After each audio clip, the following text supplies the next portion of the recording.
Hey, this is Dan. Welcome to Weld Fever. On today's episode, we're going to continue where we left off last time by running a few beads in the SMAW process, also known as stick welding.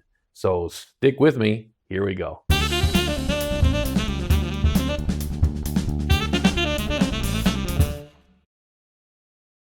Brought to you by Welding Certification Center, an elite welding school focused on training welders to industry standards, leading to on-site certification in as little as 16 and a half weeks part-time and 5 weeks full-time.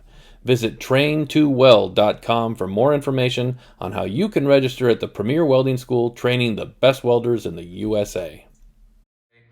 If you're just starting out with doing some welding and you're new to this, it's the hardest part at first is trying to weld a straight line. So what I recommend is you grab some of this soapstone here, okay?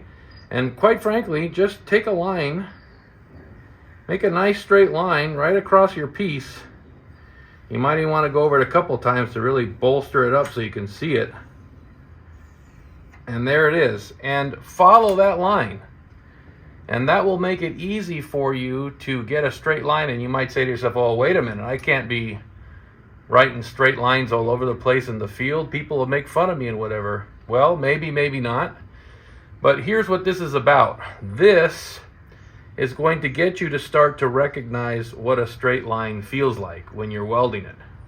So you will start gaining some muscle memory by doing this over and over and over while you practice. So practice on the straight line using the soapstone. Don't worry about it.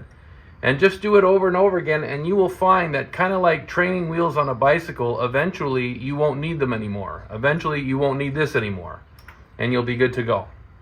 Again, I mentioned this last time, but we use soapstone because it does not contaminate welds. Unlike markers, Sharpies, paint sticks, those do contaminate welds. So get used to using soapstone because, as the old coaches used to say, you practice the way you're going to play, right? So if you practice with soapstone, hopefully that's what you'll use in the field because you'll be used to it.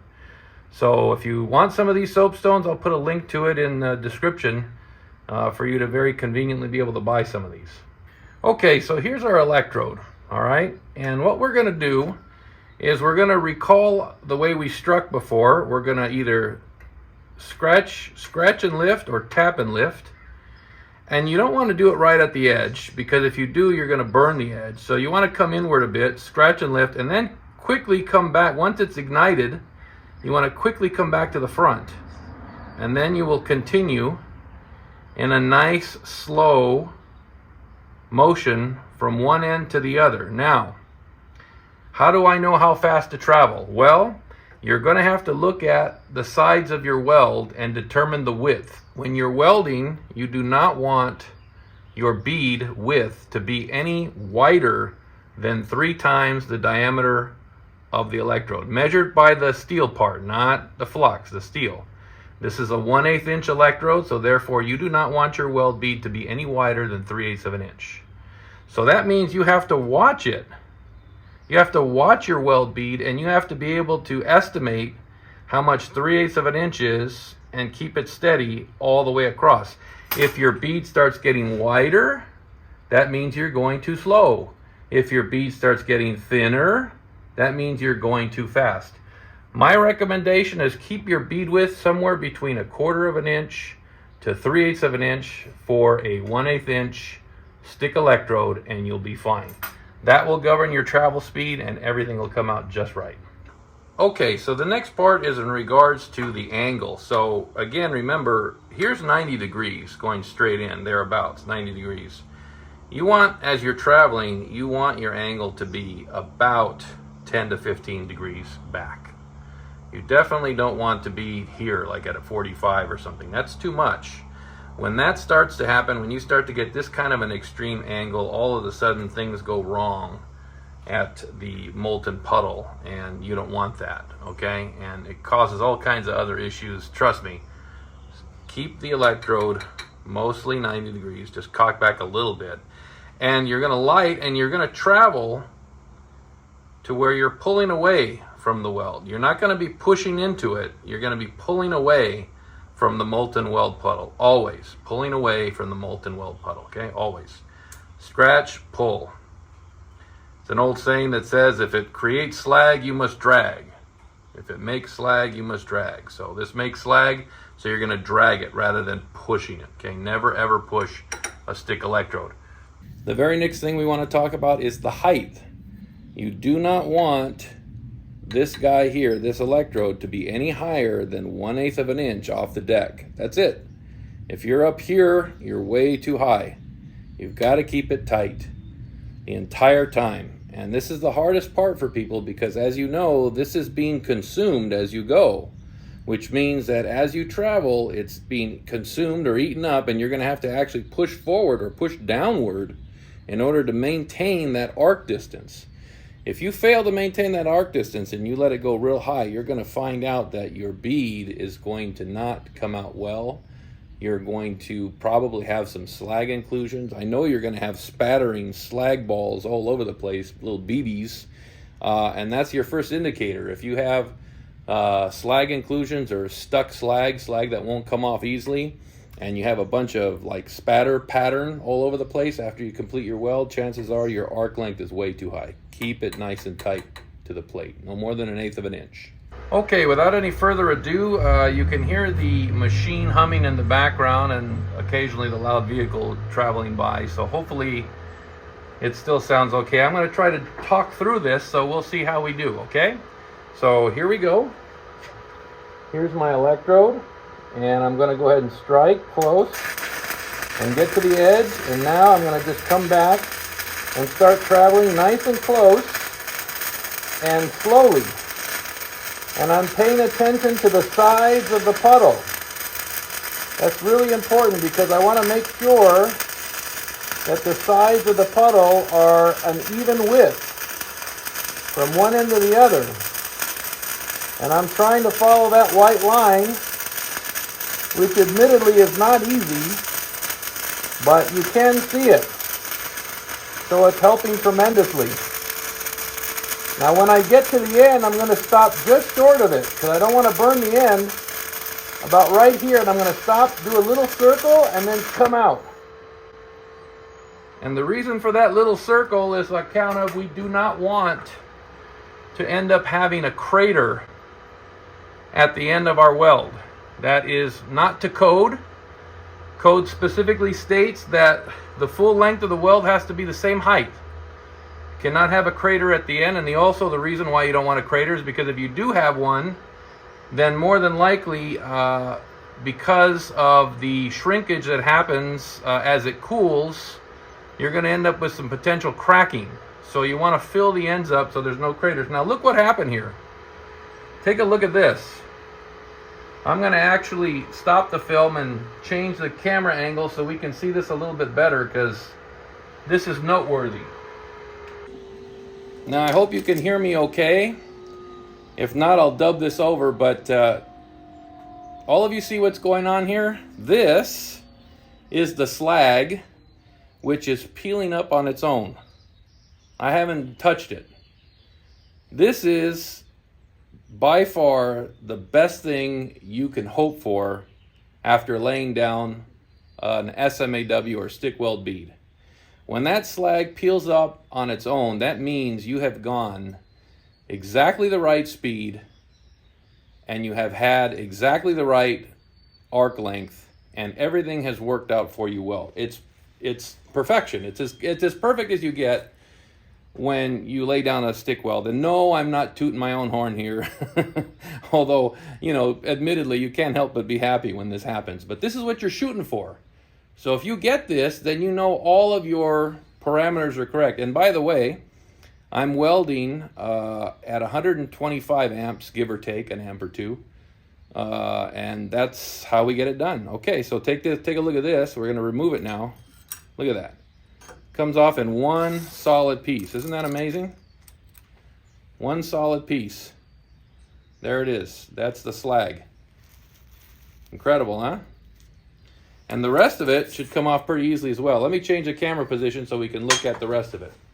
Okay, we're back. Get a load of this, huh? You see I've already peeled this piece of slag off, and look at this. This is actually some more that's ready to just peel off here. Look at that. Boom. Just popped right off. And then the end You need to give that a little bit of a shot, just a little bit. And this just popped off on its own too. And look at that.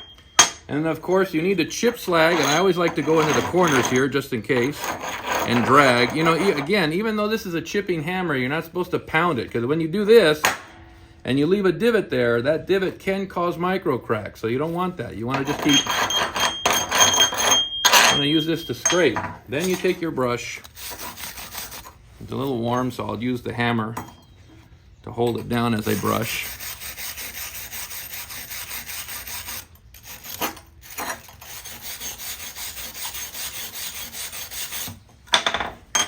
And there it is. Pretty much straight, right on the line that we drew. And the width is equal. And I'll get a better shot of it right now so you can see a little bit better.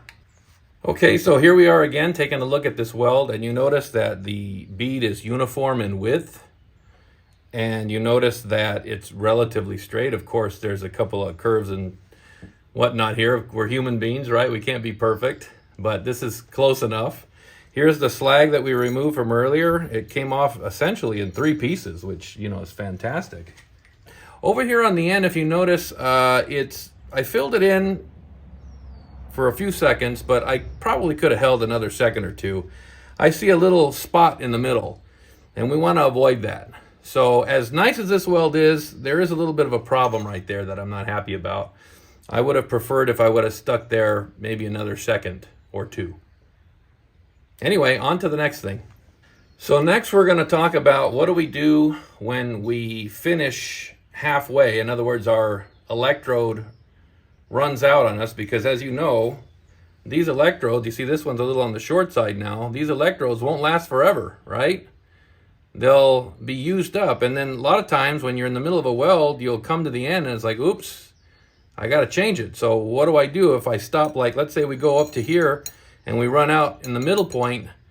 How do we start back up again? How do we do a startup so that we don't end up with basically an ugly looking lump in the middle of our weld? Okay, so let me explain to you how that works. Basically, you'll continue your weld. Let's say this is your weld bead, okay? And if you end it, it's going to have kind of a look like that at the end, right? What you're going to do with your electrode is you're going to light up over here about 1/4 inch away. You're going to quickly, as soon as it's lit, you're going to long arc and quickly come over here, trace the edge of what's left here of the depression. It almost looks like a finger depression when you just come out of it quickly. You come here and trace this, and then come in the middle, and then just continue. And you continue to weld your bead. And if you do it just right, you will not see a lump there. You know, you may subtly see where one ended and the other one began. Hopefully, if you did it extremely well, you won't. We're going to give it a shot right now and see what happens. Okay, we're going to do a restart. So wish me the best on this one. We'll start off first of all by just running a bead, and we'll run it and stop around midway and start back up again. So here we go.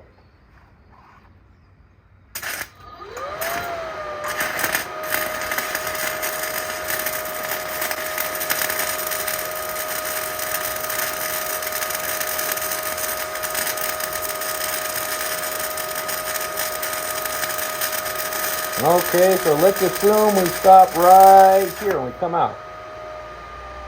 And when you come out of something like that, you definitely want to snap out quick. Now notice where I ended here with my electrode.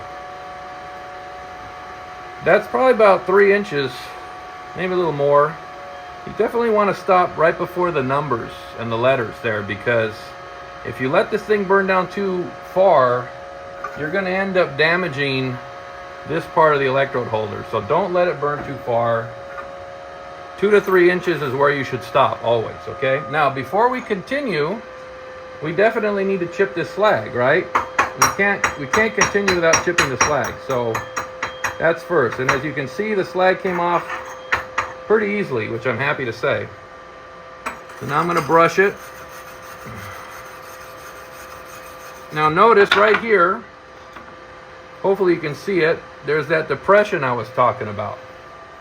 Okay, that depression right there is what we're going to trace. So on our next electrode, we're going to light up like so, and we're going to trace this around the depression and then just continue.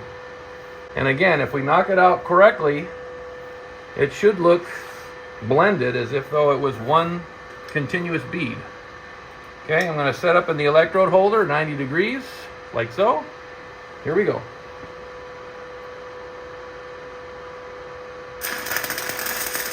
Come around and then just continue. It was quick, right? It was very quick. It doesn't take long, that's for sure. Okay, I'll come out of that one real quick just so we can see the transition. We don't need to go all the way. Maybe we'll do another one. So, giving it a few seconds. We never want to chip this like right away because you want to let it cool. Because this actually, the slag provides protection against contamination.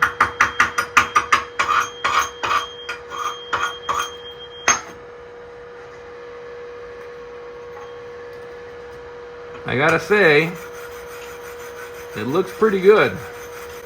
I'm going to mark where it is that we transition right there so you can see it on camera. Let me get a better shot of this so you can actually see it. Okay, I'm trying to get the greatest close-up known to man here, but the camera's struggling a little bit, so hopefully you see the white line right there. That's where the transition, you can just barely see it right there. But if you notice, I mean, if you weren't told that there was a transition, I dare say you probably wouldn't even realize it. So obviously I'm pretty happy with that. This is not magic, and it's just practice, that's all.